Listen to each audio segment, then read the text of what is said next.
এখানে যে প্রশ্নটি নেওয়া হয়েছে, প্রশ্নটিতে বলেছে 3 × 10² 26 degree minus 3 cosec square 64 degree এর সরলতম মান কত।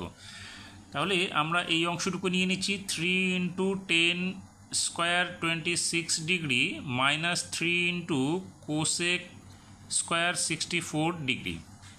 এবার আমরা এখান থেকে কিন্তু 3 কমন পাবো, তাহলে 3টা নিয়ে নিলাম। ভিতরে কি থাকলো 10² 26 degree minus cosec square 64 degree. এবার আমাদের যে কোনো একটা মানকে চেঞ্জ করতে হবে, কারণ এখানে 26, এখানে 64, তাহলে আমাদের হয় 26 ডিগ্রি দুটোকেই বানাতে হবে, নাহলে দুটোকে 64 ডিগ্রি বানাতে হবে। তাহলে এখানে আমরা কি করলাম, এখানে রেখে দিয়ে 3টাকে রেখে দিয়ে আমরা 10² 26কে আমরা এখানে 64 বানাবো।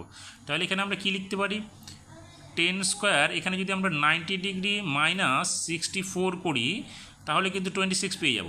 তাহলে এখানে মাইনাস কোসেক স্কোয়ার 64 ডিগ্রি রেখে দিলাম। এখন দেখো এখানে 10 90 ডিগ্রি মাইনাস থিটা মানে হচ্ছে কি কট থিটা, তার মানে এখানে 10² 90 ডিগ্রি থিটা মানে হচ্ছে কট স্কোয়ার থিটা হবে।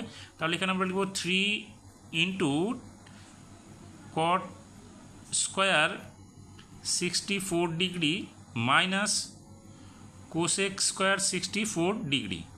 এখন দুটোই কিন্তু আমাদের মান সমান হয়ে গেল।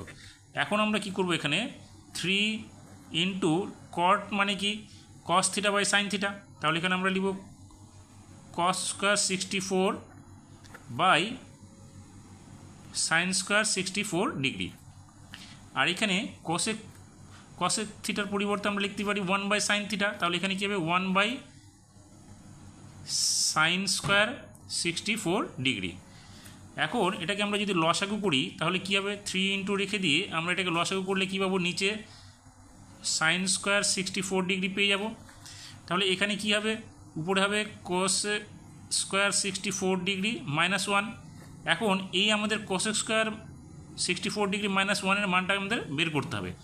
আমরা কি জানি, sine square theta plus cos square theta equals to 1, যেখানে sine square theta equals to কী হয়ে যাবে, এখানে হয়ে যাচ্ছে আমাদের কি 1 মাইনাস কস স্কোয়ার থিটা।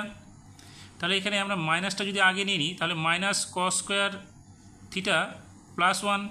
এবার মাইনাসটাকে যদি আমরা কমন নিয়ে নিই তাহলে এখানে কী হবে, কস স্কোয়ার থিটা মাইনাস 1 হয়ে যাবে। তার মানে সাইন স্কোয়ার থিটা মানে কী হচ্ছে, minus cos square theta minus 1। তাহলে